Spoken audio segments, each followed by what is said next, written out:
The Antichrist's influence before the end. BD number 5606.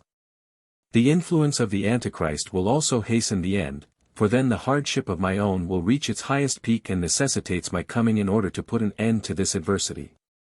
My adversary's only objective is to dethrone me and put himself onto the throne, that is, to completely destroy people's faith in a God and Creator of eternity in order to be esteemed higher himself, in order to be venerated and feared like God.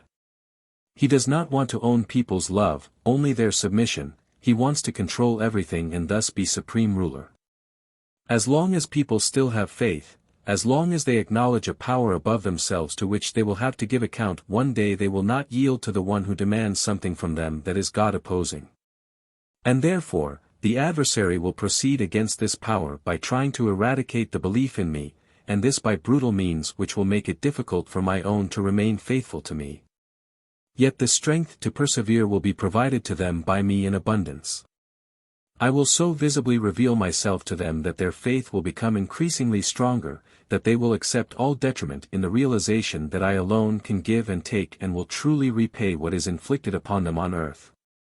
The Antichrist's endeavor is to stamp out the Christian teaching, to prevent all knowledge about Jesus Christ as Son of God and Redeemer of the world. He openly declares war on me. And that is his end. My adversary will embody himself in a person who is totally enslaved by him, i.e., he completely owns his soul and at first deceives people with all kinds of proceedings and favors which will guarantee him the support of large crowds. And his speeches and activities will be a mask which conceals the most evil frame of mind. He will be a master in knowing how to hide arrogance, lies and greed for profit, yet his lack of love will soon expose him, that is, only in the eyes of my own, for towards his followers he feigns sympathy for all suffering which he, however, does not try to alleviate but only contributes towards increasing these afflictions. The believer will recognize him, for he badly has to suffer under his rule, yet anyone who complies with him, who openly renounces me, will be treated by him like a friend and be worldly honored and respected. And so there will soon emerge two parties. The majority will follow him and only a small flock will remain faithful to me in their attitude and actions. And these will constantly be at risk, because my adversary urges people to cause them harm wherever possible. The Antichrist will reward such actions against my own in order to even make the last believers, who still offer resistance to him, desert me.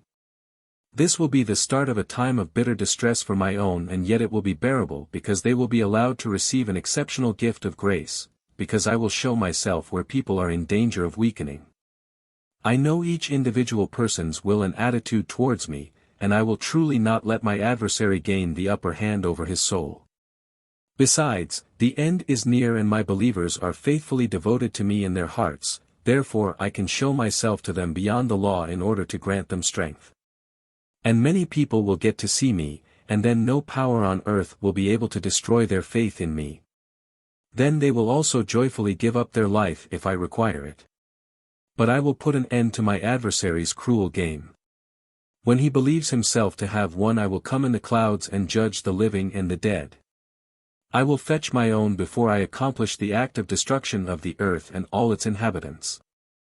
Prior to this the adversity will be immense, yet my love will save you and my might will place into chains the one who opposes me, because his time is complete. Amen.